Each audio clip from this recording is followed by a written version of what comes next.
Okay, y'all, we is almost done. We is on chapter 40. We has 42 chapters. So it is about to be over. We got the epilogue at the end.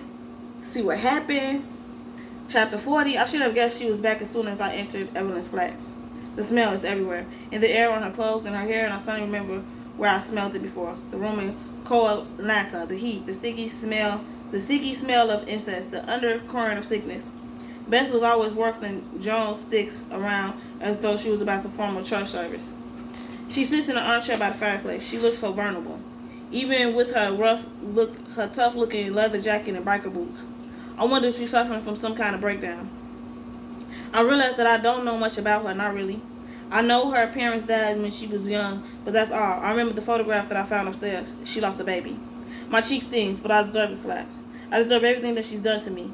Beth, I say gently, I saw the photo upstairs, your baby. She turns to me, her eyes sad as she searches my face.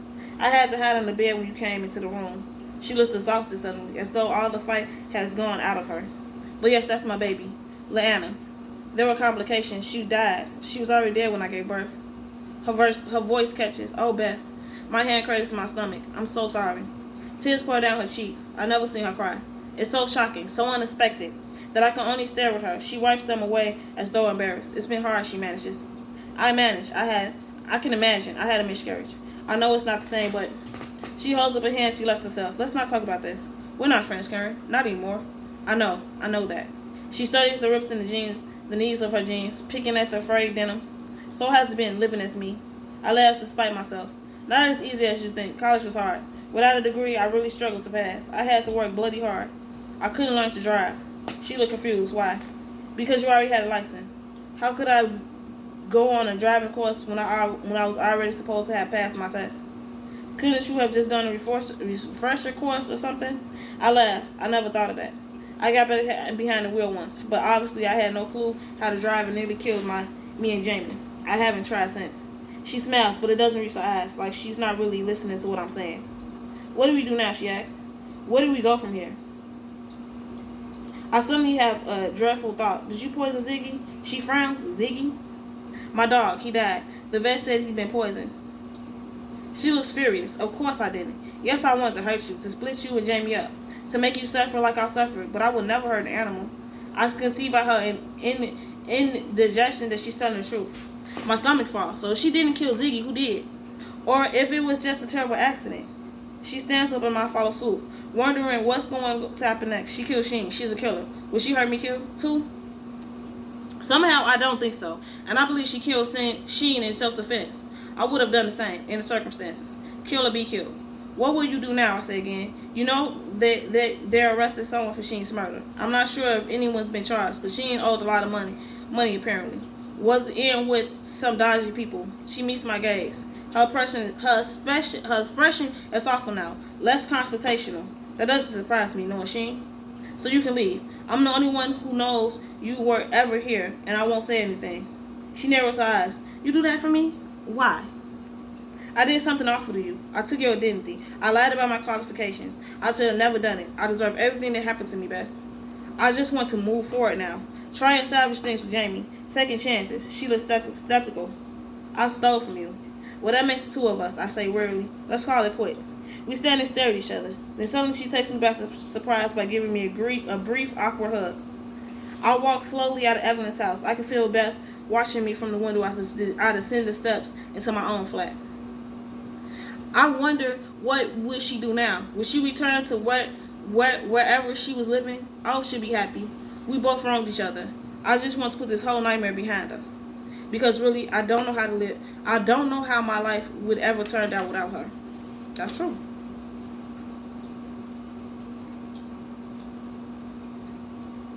No! So I'm trying to figure it out. I watch her leave. All my resentment and bitterness and anger dissipating. Let her live her life as Libby Elliott, if that's what she wants. Isn't that what we're both trying to do? Survive? To cobble together a life?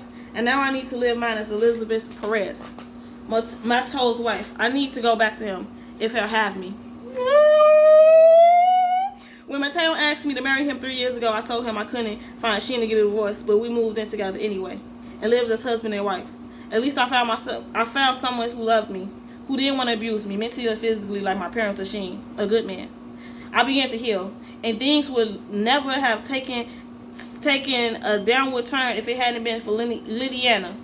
When the midwife broke the news to me that awful day in the hospital that Lydiana had died in a womb, it felt as though all prophecies my dad had flung at me while I was growing up about being a bad person and having the devil in me were true. Lydiana was taken from me because I was evil. She didn't deserve to have a mother like me.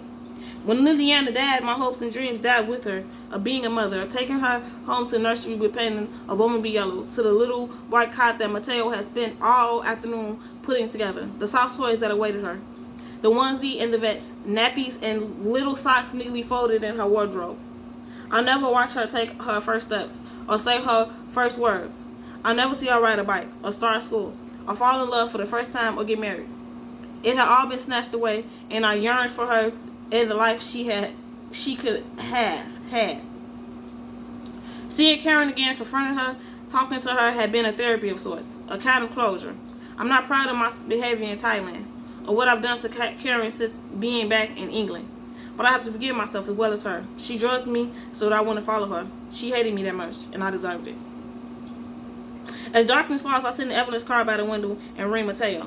Tears spring to my eyes when I hear his warm, sexy accent, and I'm transported there, to our home near the beach with the Vendera and the wooded floors, with our washing line full of colorful towels flapping in the sea breeze. And suddenly I want to be with him so much it hurts. Beth, oh Beth, thank God you're all right. I've been out of my mind with worry. He cries as soon as he answers the phone. I'm so sorry, I say. My throat constructed by tears. I'm so sorry for running away. I just feel so sad. I miss her so much. I know, baby. I know. Please come home. I need you too. I can't believe you still want me back after everything I put you through. Of course I do. Shika, beautiful woman. My heart takes flight and soars. I love you. If you need money, I'll put some in your bank account. But please come home. And then I'm laughing through my tears as I tell him that I'll be home the next day, that I love him too, that I'm sorry. He's waiting for me as I walk through the airport less than 24 hours later. He's grown a beard in a month I've been away, and his dark eyes are wet when he sees me. I rush toward him and he picks me up, swinging me around, joy in his face as he plants kisses on my lips, my eyelids. He runs a finger along my cheekbones, as if trying to heal the bruise, and I feel real joy, so sudden and pure that it makes me catch my breath. Sheen's gone. I never had to be scared of him again. I'm free to be happy with Mateo. I'm so happy. I cling to him and cry and laugh. And then he leads me out of automatic doors. His arms wrapped protectively around me as though worried I'll disappear again. At least I can stop running. I'm finally safe. I'm finally home. Oh, I love it. I love it. Chapter 42. What is this chapter? Okay, we got one loose tab. We gotta figure out who poisoned the dog. Do you think it was Haiti? She a little fishy up here. Or was it Katie? I sit and wait for Jamie at the light as the light is sucked from the day and dusk comes. Yet he still doesn't arrive. I need to confront him about this car. I try to ring him, but his phone goes straight to voicemail. He probably at his mom with Hannah. I need to fight for my husband, for our relationship. Otherwise, all this would be for nothing. I ring for a taxi, and 10 minutes later, I walk into Sylvia's path. Her eyes were round with surprise as she opened the door to me. What are you doing here? She says as I storm past her. Where are they? I cry. Libby, she says, her voice cutting. What's all this about? She closes the front door calmly. Where's Jamie? She folds her arms across her ample chest. In the dining room. What's going on? But I've already stumped off. They are all there as in Sylvia's elegant dining room, with the duck egg blue walls and cleansy curtains that frame the French doors to the garden, sitting around the oval table. Katie and Jared, Hannah and Jeremy. Jamie's face when I walk in is such a picture of horror that I almost want to giggle. The rest of them all look up at me with expedite faces. Katie smirks. Hannah blushes, a fork full of pasta in her mouth. Oh, there you are, Jamie. Planning to come home tonight? His knife and fork clatter onto the plate, and he stands up, pushing his chair away. Libby, why are you here? He frowns. And what happened to your face? Your cheek, it's all red. I put my hands to my face. My cheek feels hot to the touch. And in a moment, I consider walking away from all this. From Jamie, starting again. I would've. I've done it before. I reach inside my jacket for the card and slap it onto the table. I found this, I say. Hannah also puts down her fork and meets me with dislike. Katie and Gennard continues to stare at me too, but there is excitement in her eyes, as though they're about to watch a good show. Where did you get that? She says. Jamie reaches forward and picks it up. Wait a minute. This is. He turns to Hannah, his face pinched. What are you doing with this? She shuffles in her seat, looking uncomfortable. She can't meet his gaze. She bites her lips and looks as though she's going to cry. I wonder briefly where her son is. Katie and Gufford continue to stare at us openly. I can tell they are enjoying this. Despite everything, I feel sorry for Hannah, sitting here with us, all gaping at her, judging her. Jamie, Hannah, why don't we go into the living room and talk about this, I suggest. But Hannah pushes her chair back so violently that it falls to the floor. Don't do me any favor, she snapped. Sylvia, who was standing in the doorway, is visibly shocked. You really want to do this here, says Jamie. Over his head, his eyes find mine, and the understanding flickers between us. I know in an instant that Jamie definitely didn't write that card. You sent those cards to our neighbor Anna, didn't you? You wanted me to believe that Jamie was having an affair, I say? She rounds on me, her eyes flashing. You don't deserve him, she laughs cruelly. He should have married me, not some scrawny, jumped up little scrubbler like you. That's enough, Hannah, says Sylvia, her voice hard. And all the other stuff, says Jamie. I could speak up about it being Beth who sent the leaflets and backpacks who emptied our account, but I don't. I wait. The air in the room is thick with tension, and then Jamie looks furiously. And Ziggy, she hangs her head. I didn't mean for him to die. I just wanted to drive a wedge between the two of you. I thought then you'd come back. She turns to him and reaches for his hand, but he brushes her off. That you'll come back to me. Girl, this is not the way. This is not the way. I knew Hannah did it, but damn, Hannah. What about your kid? Hannah, that's never going to happen, Jamie says, his expression stony. I know it must be taking all his strength not to scream at her for what she's done to Ziggy. I'm sorry if I hurt you, but it's Libby I love. It's Libby I want to be with. Me and you, that's in the past. Ah! For a brief, horrified moment, I wondered if she's going to lunge at him or me. But instead, she walks silently past us and out of the room. A few seconds later, we hear the front door banging behind her. It's another chapter! Hold on. I had to move the phone because it was making too much noise. There was another chapter. It's not long, but still, oh my God, what the hell, Hannah? I was taking a part-time job in the local cash in hand, no questions asked, no charges have been brought against me yet. Melanie thinks there will be something, but she's hoping if I plead guilty that the worst I get is community service. I miss teaching and the future seems so uncertain that it scares me. But at least I still have Jamie and the baby, and for that I'm so grateful. We put the flat on the market and are hopeful of a quick sale, a new start. After Hannah admitted to writing the letters, Savannah told her she needed to move out of the coach house. That she needed to stay away from Jamie. I was impressed by how Savannah handled the situation. We're growing closer as the weeks have progressed. I felt at last that she sees me as the rightful daughter-in-law. She never actually did not see you as a daughter-in-law. You just didn't see yourself as the daughter-in-law. So you was pushing off your feelings onto her. But that's not for me. Jamie and I have had long discussions about our relationship. All we seem to do at the moment is talk. Our innermost thoughts spewing out of us. Each of us desperate to prioritize ourselves. I didn't realize that by spending time with Hannah, I was giving her false hope, he admitted one night as we lay in bed. It still shocks me to think she's capable of something like that. Poison Ziggy, the letters, the fraud. And did she send those things from the catalogs too? She's not admitted to that, but it's the sort of thing she'll do. I hadn't told him the truth. To do so would mean telling him about Beth. And I want to keep that between us. I've known Hannah for years, he continues, since we were 18. How can we really tell what's going on in people's heads? It makes me not want to trust anyone. I snuggle up to him and try to reassure him. You know me, Jay. I know you. You can trust me, I promise. We look to the future now. To us, to Peanut. Put the past behind us. He turns his face toward mine. No more lies. I'm smiling in response and reach up to kiss him. No more lies. Considering that you're living. But I guess, is that really a lie? Is that really a lie? Is that really a lie? You let me know in the comments. Is she lying, Sam? What you think? I think it's possible to know someone, to know what truly is in their hearts. I never trusted Hannah. I knew she was jealous. I seen how her eyes followed Jamie. I could tell she disliked me just because I married him. We go through our lives doing the best we can. We make mistakes. We inadvertently and sometimes deliberately piss people off. But how are we to know if people will retaliate? How can we tell how much or for how long someone will hold a grudge?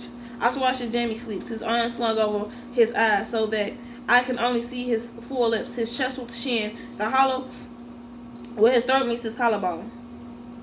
I know he loves me, but how can I be sure he didn't encourage Hannah in his own way? That some of this wasn't his fault, even if he wasn't fully aware of it. How accountable are we? Lies. There will always be lies. The little white lies we can't bring ourselves to tell our spouses, our friends.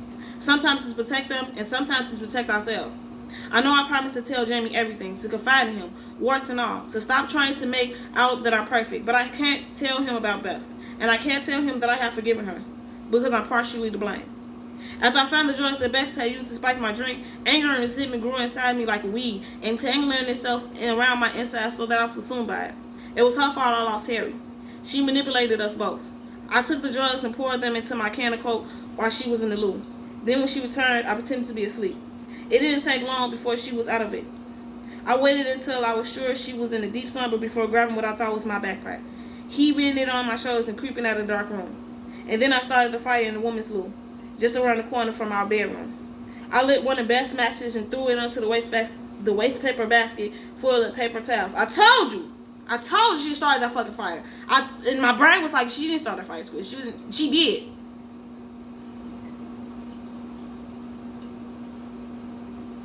It was supposed to be a small fire, just enough to cause a distraction if Beth did wake up. I assumed when the smoke alarms went off, the house door would be evacuated and authorities would question her, as well as everyone else. That it would give me enough time to get far away from her as possible. How would I to know that the fire alarm at the hospital was faulty? That the fire would get out of control? That people would die? I spent my life trying to atone for it, to be a good person, a good teacher, and I'll be a good mother. It wasn't until I was on the pavement outside that I saw the thick black smoke and emancipating from one of the windows on the second floor and realized my mistake. The fire took hold much quicker than I ever anticipated. I ran to a nearby hospital, screaming at them to call the fire brigade, and could only watch in despair as the fire engines turned up, thinking of Beth in her drug-induced sleep, unable to escape. The reason I've been so sure that Beth was dead all those years because I thought I killed her. It was my fault that people died that night, and I'll never forgive myself for that. Consequences, we can't escape them. Jamie turns over in his sleep with a soft grunt, flinging his arms across my chest. I snuggle into him, cradling my stomach, thinking of the new life growing inside me. We are safe, the three of us. This is my second chance, and I'll do everything not to mess it up. Oh, yeah, that was so good. We loved it. The twists, the turns, the plot. Was you ready? Did you see it coming? Cause a couple of them I did see coming. Then a couple of I was like, oh my God, what the hell is going on? Okay, let's see how everybody ended up. The flat was only on the market for a week before we had an offer. We found a lovely little house not far away in Southford near the river. It has a garden, and when we move, we're thinking of buying a puppy so we can start training it before the baby arrives. Jamie's business has gone from strength to strength, and I've had my 20-week scan. We're having a boy. My t-shirts are now tight over my bump. I have to start buying maternity clothes soon. I feel excitement at my new life ahead. It's not what I thought it would be. I've always missed teaching, but I'm looking forward to being a mom. It's a warm summer day. The sky's a hazy blue. Gossamer clouds hoovering. I'm sorting out paperwork so that we're more organized for when the moving days come through. I'm sitting in the middle of the dining room with papers strewn around me. Jamie wanders through, holding an empty mug. He has that tired, slightly distraught air about him that he always has when he's in the middle of working, as though he can't tear his mind away from figures and codes and goodness knows what else he has to think about. She twists the kettle on coffee. Decaf, remember I said stroking my bump? I know. He smiles, he laughs, because we have this conversation every time he offers to make me a drink. When the knock on the door comes, it's so unexpected that Jamie and I exchange puzzled gazes. No one usually calls around in the middle of the day, not even Sylvia. She often waits until we visit her, not wanting to intrude. I go to answer the door, and I'm surprised to see D.I. Hartley standing there. My heart jumps. I haven't heard anything more about charge on my face. Melanie Finch hasn't been in touch for weeks. Elizabeth Elliot, he begins holding up his police identification unnecessarily, as I know exactly who he is. It's Elizabeth Hall. I'm arresting you on suspicion of the murder of Sheen Elliott. You do not have to say anything, but it may harm your defense if you do not mention when questioned something you later rely on in court. Anything you do you do say may be given in evidence. What? I spluttered, staring at him incredibly. You can't do this. You already arrested me for this before. And let me go. I thought you charged someone else, I thought. My voice reminisced by in his story. Jamie comes rushing into the hallway, his face drained of color when he sees the detective on the other side of the door. Why are you here again? We have no new evidence to suggest that your wife is responsible for Sheen Elliott's death, Mr. Hall. Now, Miss Elliott, you can either come quietly or I shake my head. It's fine. It will be okay. I know I've done nothing wrong. Please let me put my shoes on. I slip my shoes into my ballet pumps and then we follow D.I. Harley to the waiting police car. Lips, I call Michelle Flinch. We'll meet you at the station, cries Jamie, dashing out after me. He's standing on the pavement in his socks. I can only nod, a knot forming in my stomach as I helped it to the back of the police car. Ooh, we can make it. And even if we wasn't, we're going to stretch it. We're going to stretch it, even though we should make it. I can't stop the tears from flowing as Melanie Fish fills me on what's happening. We're sitting in the interview room in the police station. It's a different room to the last time. Smaller windowless, the air stale. She sits across from me, her expression serious behind her glasses. They're in possession of an ornament from your property that they believe is the murder weapon, she says. Her lipstick is too tight and bright for her face so that her mouth looks almost cartoonish. I can't stop staring as she speaks. An ornament? A Buddha. She pushes a photograph across the table. Does this belong to you? I frown. It's the one Henry gave me. The one that was on my sideboard. I put it in the wardrobe under a pile of clothes. How come the police have it? Yes, it does. Where did you get it?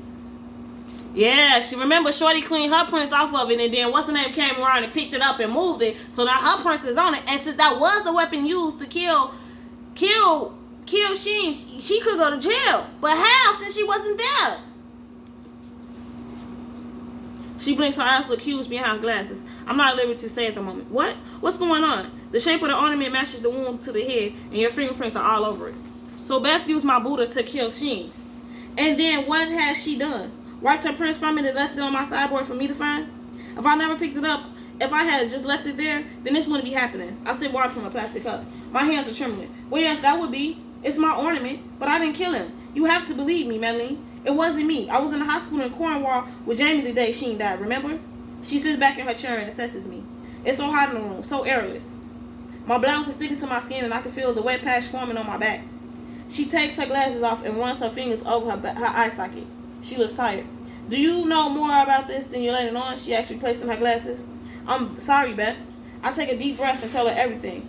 When I'm finished, she regards me in disbelief. So you're saying that the real Elizabeth Elliott didn't die in the fire, but came back here because she was angry with you for stealing her identity, and then she killed her husband? I nod. Yes, that's exactly what I'm saying. I need to ask you, Libby, did you do it? Did you kill Sheen Elliott? No, I'm telling you. It was the real Elizabeth Elliott, not me. I'm Karen Fisher.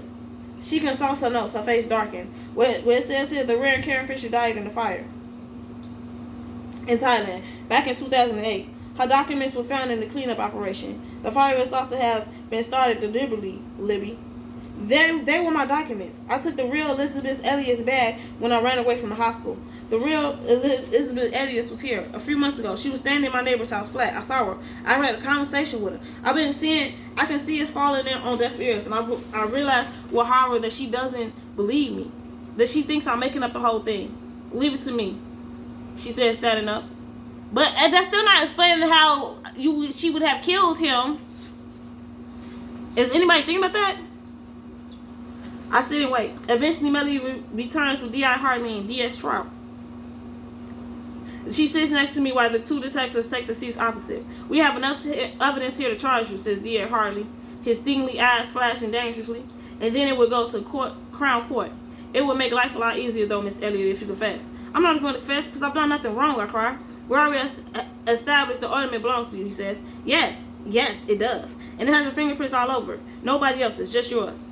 I shuffle, sweat prickling my top lip. How can this be happening? Beth told me herself that she killed him. In self-defense. He was a total psycho. He was going to kill her. I found an ornament on my sideboard. I usually kept it in the wardrobe. I picked it up and put it back there. I just assumed Jamie had found it and put it there. Who else could vouch for you? Who else saw this, Beth? Did your husband see you? Did anyone? Asked the D.S. Shroud, her blonde bob falling around her young face. I decided to direct my questions to her. She's about my age. Maybe she'll understand. Be more sympathetic than Hartley. No. I shake my head. No, nobody. But you can check banks, can't you? Passports. I'm thinking she's come aboard. She's recently lost a baby. She's a bit unstable. D.I. Harley looks spectacle. I don't believe you. I think you killed your ex-husband and then constructed this whole cock and bull story of swapping identities in Thailand to get out of it. I believe you killed your ex-husband because he was threatening to expose you. That's the truth of the matter, isn't it, Elizabeth? No, it's not. I feel like I'm in a nightmare. How could I have done it? We were in Cornwall. Jamie was in the hospital. D.R. Harley smirks. He looks like a fox with a sharp nose and beady eyes. Yes, we checked that out. You actually left the hospital at 6:30 p.m. on the 5th April. Sheen Elliott was killed between 3 p.m. on the 5th and 6 p.m. the following day. So you had plenty of time to drive back to Beth, kill him, and then get back to Cornwall before meeting Jamie the next morning. I run my hand over my face, exhausted. But why? Why would I do it? We have a record here that you rang Mr. Elliott apparently D.S. tried consulate her notes 11 a.m. that morning. She slides a piece of paper under my nose containing a list of telephone numbers. I recognized mine straight away. For the benefit of the tape, I am showing Miss Elliott telephone record records she added without taking her eyes off me. Yes, but I thought it was Philip Haywood that I was speaking to, not Sheen Elliott. D.S. Trout remains impressive. I think you realized when you spoke to him what he was up to. I think you then arranged to meet him in your flat in Bath and killed him, she says. I was wrong to think she would be more sympathetic of the two. No. Because remember, Beth don't exist. She dead. No, I had a broken arm, my right arm. I couldn't drive. I can't drive, I will. You have a driving license and an automatic car, Miss Elliott. I'm sure you would have been able to drive with a broken arm if you take off your sling and if the knee was great. Which in your case it was. No, I can't drive. Carrie Fisher can't drive. D.S. Trout surveys me quietly, unnerving me. Then are you prone to violent outbursts, Elizabeth? No, of course not. She glances down at something in front of her. Her hair swinging forward. She tucks it behind her hair. We have a statement here from a James Pennison. He says you assaulted him. James Pennison, and then it clicks who they mean, Jim. Assaulted him? I gasped. I didn't assault him. I propped him because he was trespassing, lurking around the hideaway. I just wanted him to leave us alone. I suppose you could say I pushed him, but not hard. I look about wildly at Melanie Flinch, at the detectives, but they just stare back at me. Their faces grave. Yeah, you're going to jail for murder, baby girl. I've been formally charged for Shane's murder, and now I'll await trial. I'm not allowed bail despite being pregnant because of the seriousness of the crime. Apparently, I'm a flight risk. This is ironic since I haven't been out of the country since Thailand. Melanie Flinch has tried to remain upbeat, telling me that we have a good defense. But I know she's lying. We have no proof that Beth was ever in the country. Melanie has tried to find her, but there is no record of the right Beth Elliott living in England. If she's abroad, she could be anywhere. Jamie visits me often. He's the only one who believes me. But even I can see that his devotion is waning, and it will probably disappear when he hears all the facts in court. Because if I was on jury, I wouldn't believe me. I'm in so deep now, I become Elizabeth Elliott to such an extent that no one accepts I'm really Karen Fisher. I asked Melanie to speak to old friends of mine from school, or colleagues I worked with at the local supermarket, to ask them to make an identification. Surely someone from my past will remember me. I wasn't that invisible. She chased it up for me, but did tell me gently that really it doesn't matter what I call myself because the fingerprints on the weapon are mine, whoever I say I am. But if we can prove you are Karen Fisher, then your motive for killing Sheen become weaker, she explained, and your story will become believable to a jury. So there is hope. Hope is all that I have while I wait in prison. This is retaliation for Thailand, for the hostile fire. I might not have killed Sheen Elliott, but I'm responsible for the death of 7 other people. I'm not innocent in all of this. That one night of madness has cost me so much. If I'm found guilty, I will miss years of my son's life. I will miss his first steps, his first laugh, his first words, and that would be the worst punishment of all. I have too much time to think, to assess alone in my cell. How did the police get the one piece of incriminating evidence? Beth admitted being in my flat. Had she gone there to find the Buddha and then posted it to the police knowing my fingerprints were all over it? It's the only thing that makes sense. She spent a lifetime looking over her shoulder, and selling me out was the only way to ensure her own freedom. Beth and Libby and Beth. We were more alike than we ever want to admit.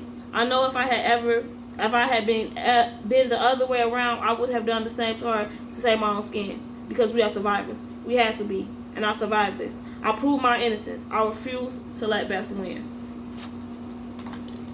And to think that they had became friends and made up, and that shit was all fake, but then, they was all fake with each other from the very beginning. So leave a like, leave a comment, and, we'll be back to tomorrow. Hopefully I won't hit you with this many videos. You know what I mean? And we out. Peace.